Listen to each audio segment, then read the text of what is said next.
अस्सलाम वालेकुम नाजरीन, आप देख रहे हैं JN न्यूज़ और मैं हूं आपकी होस्ट रुबीना चौधरी।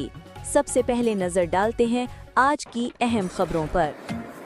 खबर शामिल करेंगे शहदादपुर से। सैयद उस्मान अली की रिपोर्ट के मुताबिक गांव शेर खान लुगारी के रिहायशी 45 साल मीर सखियो टालपुर मुबैना तौर पर अगवा वरसा का आला हुकाम से बाजियाबी का मुतालबा। शहदादपुर के करीबी इलाके गांव शेर खान लुगारी के रिहायशी 45 साल शख्स मीर सखियो टालपुर वालद मजनू टालपुर मुबैना तौर पर अगवा हो गए, जिसकी इतला मिलते ही वरसा और दोस्तों ने शहदादपुर प्रेस क्लब पहुंचकर मीडिया को तफसीलात से आगाह किया।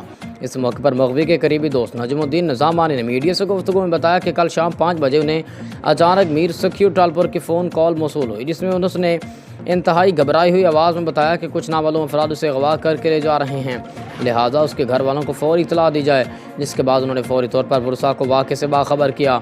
मगवी के बड़े भाई शफी मोहम्मद टालपुर का इस हवाले से कहना था कि उनके भाई की किसी कोई दुश्मनी नहीं, वो एक इंतहाई शरीफ नफ्स इंसान है और इलाके के मुआज़िज़ ज़मींदार यार मोहम्मद लुगारी का कुमदार है। इस अचानक वाक़े ने पूरे ख़ानदान को सख्त परेशानी और खौफ में मुबतला कर दिया है।